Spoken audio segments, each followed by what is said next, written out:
E aí, tudo certo? Se o tema poder constituinte é um daqueles que sempre aparecem em simulados e dá um frio na espinha, essa revisão é pra gente. Vamos direto nos pontos que as bancas, especialmente para cargos como o de delegado, adoram cobrar. Então vamos nessa. O objetivo aqui é simples: desmistificar o assunto e garantir aqueles pontos que podem fazer toda a diferença na aprovação. Foco total nos detalhes que realmente importam. Bom, para a gente começar com o pé direito, não tem jeito, temos que ter o conceito fundamental muito bem alinhado. É a base de todo o resto. Então, de forma bem direta, o poder constituinte é, basicamente, o poder dos poderes. É a força que cria ou que pode reescrever a lei mais importante de um país, a Constituição. Quem primeiro sistematizou essa ideia foi o Abad Sieyès, pensando nesse poder como o grande pontapé inicial de toda a ordem jurídica.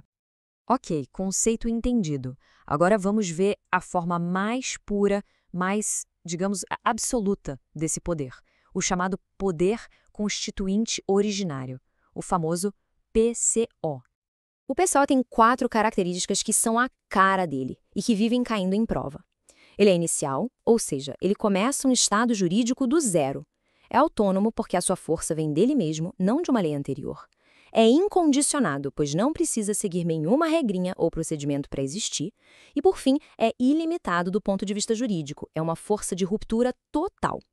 E aqui mora o perigo. Essa é uma daquelas perguntas que são um clássico pega-ratão de concurso. Será que essa história de ser ilimitado é para ser levada ao pé da letra? A resposta tem uma nuance, e é exatamente aí que o examinador testa a atenção. O pulo do gato é o seguinte: juridicamente, sim, ele é ilimitado. Ele não precisa obedecer à Constituição antiga. Mas na vida real, ele não nasce do nada, num vácuo. Ele é exercido por pessoas numa sociedade, num determinado momento histórico.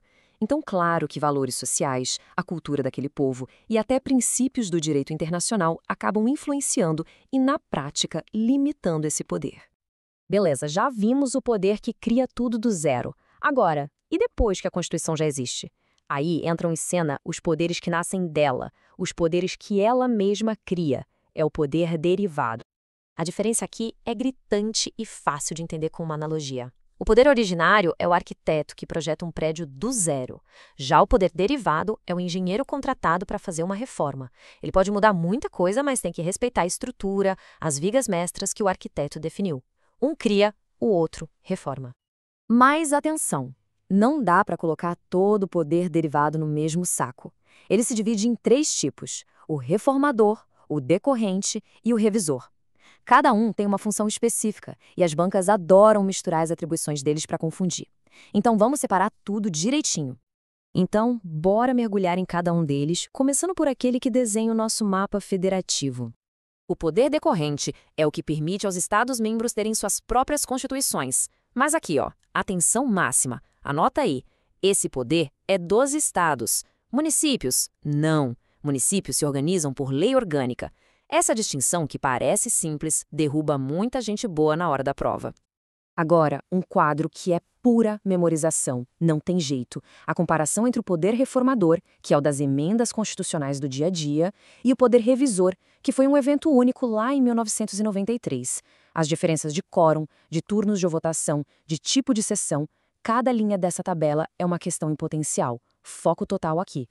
Então fica claro que o poder de reforma não é uma carta branca para mudar o que quiser. A própria Constituição criou várias travas de segurança para se proteger. Existem limites circunstanciais, de momento, como numa intervenção federal, limites formais de procedimento e, os mais famosos, os limites materiais. E falando em limites materiais, chegamos ao coração do sistema, ao cofre forte da Constituição, as cláusulas pétreas. Elas são o núcleo duro, a identidade da nossa ordem jurídica. A regra de ouro que precisa ficar na cabeça é: elas podem até ser alteradas, mas só para ampliar direitos. Para restringir ou abolir, jamais. Certo. Até aqui falamos do que está mais visível, mais explícito no texto. Mas o direito constitucional moderno tem outros conceitos que são essenciais para entender como a Constituição funciona de verdade. Agora, um conceito que parece sutil, mas que na prática muda tudo: a mutação constitucional. A lógica é fantástica. Na emenda, o texto da lei é alterado. Na mutação, o texto fica intacto, não se mexe numa vírgula sequer, mas a interpretação, o sentido daquela norma é que muda. É a Constituição evoluindo com a sociedade. Quer ver como funciona? Pense no reconhecimento da união homoafetiva como família pelo STF. O texto do artigo 226 não mudou, mas a interpretação judicial deu a ele um novo alcance. Outro exemplo é a questão do acesso a dados de celular apreendido, que hoje exige ordem judicial. O texto da lei é o mesmo, mas a interpretação se adaptou aos novos tempos. E, para fechar essa parte, o tal do poder supranacional.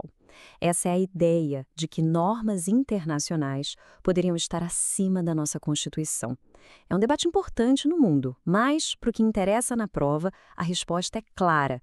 A doutrina majoritária no Brasil não aceita essa teoria. A soberania da nossa Constituição prevalece. Ponto. Ufa, bastante informação, né? Então, para consolidar tudo, vamos para aquele resumo final, só com o filé mignon, aquilo que precisa estar na ponta da língua no dia da prova. Vamos lá. Checklist relâmpago. PCO, inicial, ilimitado, incondicionado. PCD, o oposto. É secundário, limitado e condicionado. Mutação constitucional muda o quê? O sentido, não o texto. Cláusulas pétreas podem ser expandidas, nunca abolidas. O poder revisor já era, está exaurido. E o poder decorrente? Apenas para os estados. Grave bem essas distinções, porque é aqui que a banca vai tentar te pegar. E para fechar com chave de ouro, uma provocação que leva nosso entendimento ao limite. Pense nisso. Uma nova Constituição surge, ela poderia olhar para a Constituição antiga e dizer: olha, você não manda mais como a lei suprema, mas pode continuar valendo como uma lei comum. Esse fenômeno, chamado de desconstitucionalização, mostra o quão avassalador é o poder constituinte originário. É a prova final de sua força. Fica aí a reflexão. Bons estudos e até a próxima!